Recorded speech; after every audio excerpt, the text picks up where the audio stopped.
All right, ladies and gentlemen, the Philadelphia Eagles have some rumor mill talk going on here. Chauncey Gardner Johnson was released by the Houston Texans, and now people want him back in Philadelphia. We're going to talk about that. And also the fact that Nolan Smith is on the injury report. He's on IR. What does that mean for Philadelphia? We'll get into that in just a moment. But Chauncey Gardner Johnson, in my opinion, is probably the topic worth discussing at this very moment. People in Philadelphia were clamoring for this guy when we let him go the first time in 2022. And he was an excellent player for us. 6 interception, was part of that Super Bowl appearance team in 2022, part of the number 1 defense at the time, right? And when we let him go, we had the collapse here in 2023. And the second we bring him back, we go back to a Super Bowl and win it. And it becomes probably the best defense in franchise history. And we had a historic team in 24. And he was part of that defense. Again, 6 interceptions. So in the 2 years he's been in Philadelphia, we've been to 2 conference championships. He's had 6 interceptions. He's had 12 interceptions. And he has a Super Bowl title with his time in Philadelphia. Pretty tough resume to argue. However, this idea about bringing him back to Philadelphia to be part of this organization and be part of this team once again, nah, no mas. Stay away. Don't even think about bringing this guy into the building. And it's not because the guy isn't a good player. Chauncey Gardner Johnson can play some damn football. It ain't that is not the case. You have Andrew Makuba, you got Reed Blankenship and Sidney Brown. Now, I know adding CJ Gardner Johnson into that safety room would be an upgrade in terms of talent. 100%. Because Sidney Brown is not a good football player, and Reed Blankenship has not played well this season. And Makuba's a rookie. But let me ask you all this. Do you think Chauncey Gardner Johnson would be a starter in Philadelphia over Makuba and Reed? Find that hard to believe. I don't think he would start. And if he's not starting, the one thing we know about Chauncey Gardner Johnson, for bad or for good, he's going to yap.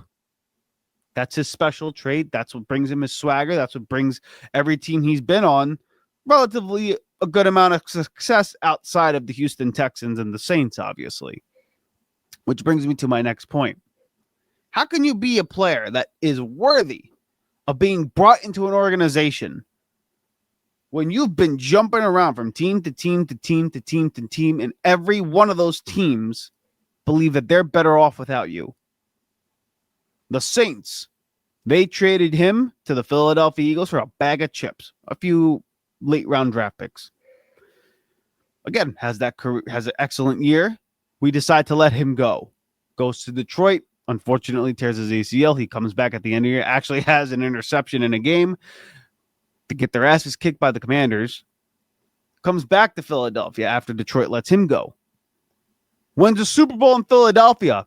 And we decide, let's trade him to the Houston Texans for Kenyon Green and a draft pick. And now the Houston Texans decide, after 3 weeks of regular season football, after giving him $6.5 million up front in cash as a signing bonus, after dealing with him all offseason in training camp, DeMeco Ryans and this Houston Texans organization decide, hey, let's let this man go.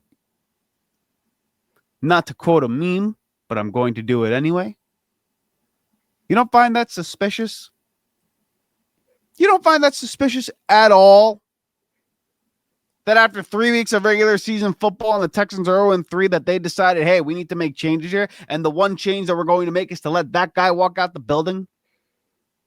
And Philadelphia, you want us to bring us being, I'm not part of the Eagles organization, I understand.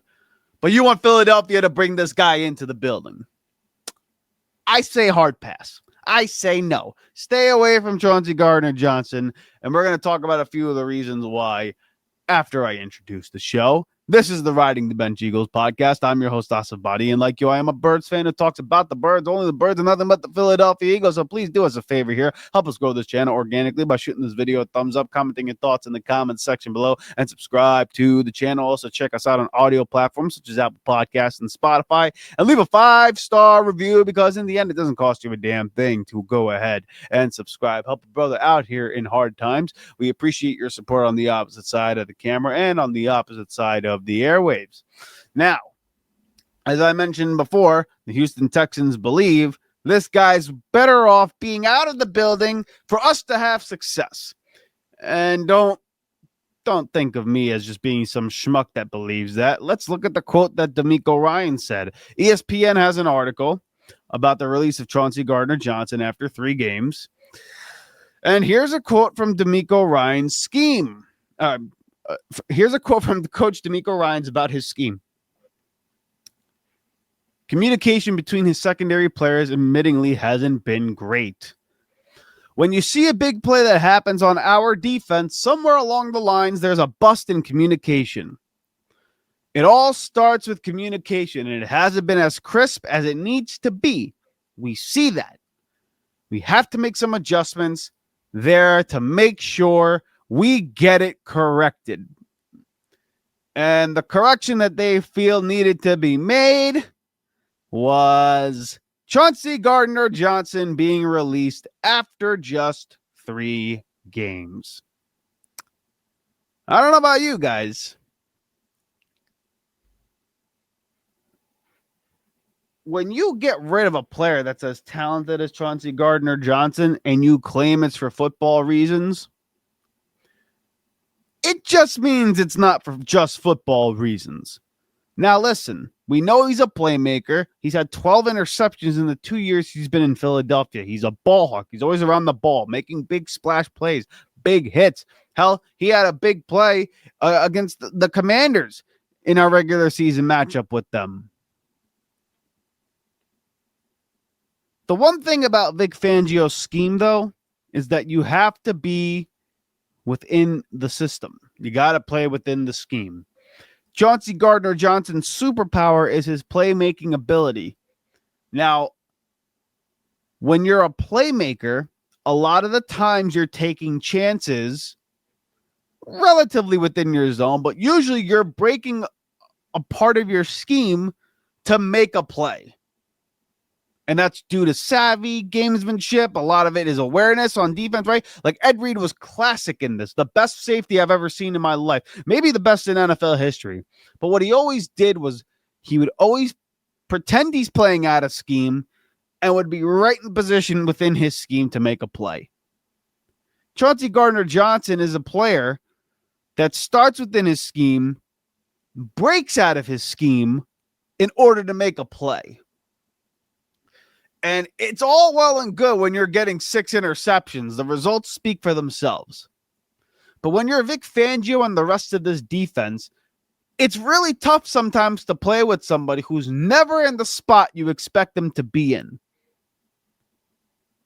And because we don't have the talent that we did last season in 24, with Milton, Josh, all these guys being left out of the building, Darius Slay walked away, it is awfully tough to play out a scheme when the players that are replacing these star-studded defensive players that we had last season, one, are not as good, not as experienced, and quite frankly, Drew Makuba is playing within the scheme, and he's giving us good football. As fans, we look at Andrew Makuba and we're saying we are happy with this safety right now. We hope he's just healthy.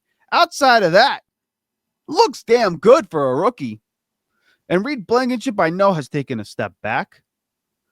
But I'll be damned if we're going to sit here and say that he's a scrub. Hasn't had his best year, but that just is what it is. Chauncey Gardner Johnson, again, as good of a player as he is, he goes out of scheme. And because of that, Vic Fangio does not like players who go out of scheme. He's very structured, very disciplined, and there's a reason the scheme is designed the way it is. It's to not give up big plays. It's to not give up things over the top. And it's to make offenses work for every single yard that they get. You trade yardage for points. That's the goal. Chauncey Gardner Johnson, because of his playmaking ability, does not allow Vic to do that on every single drive. He's going to make a play here or there, but he's going to get burned every once in a while. And those every once in a while has happened a lot more in Houston than I think people want to give credit for. And it's why Philadelphia is not going to bring him in. And on top of that, as I mentioned, he was with the Saints. They got rid of him. Gets traded to Philadelphia. And after 1 year, we get rid of him. Goes to Detroit. They decide to let him go. Comes back to Philadelphia. Wins a title. Instrumental in the Super Bowl championship. We decide to let him go by trading him to Houston. And then after dealing with him for an offseason and 3 weeks in the regular season, the Houston Texans decided, after paying him $6.5 million up front in cash as a signing bonus, they decided our football team will be better without you in the building. Like I mentioned before, I'm going to quote a meme. You don't find that suspicious? You don't find that suspicious at all? I don't know. If it walks like a duck, quacks like a duck, acts like a duck, it ain't a damn mongoose. And it's a damn shame because, quite frankly, we need a lot of players on this team right now because Nolan Smith is hurt. Lane Johnson is hurt. Zach Baun's got a knee injury. Landon Dickerson isn't the same. Cam Jurgens isn't the same. We got some injuries on this defensive side of the ball with Jahad Campbell, Zach Baun. All these guys are getting hurt left and right here. And as much as I would love to bring in a player like Chauncey Gardner Johnson because of his talent, it's not just about talent in football. It's about locker room. It's about camaraderie. It's about the vibe in the locker room.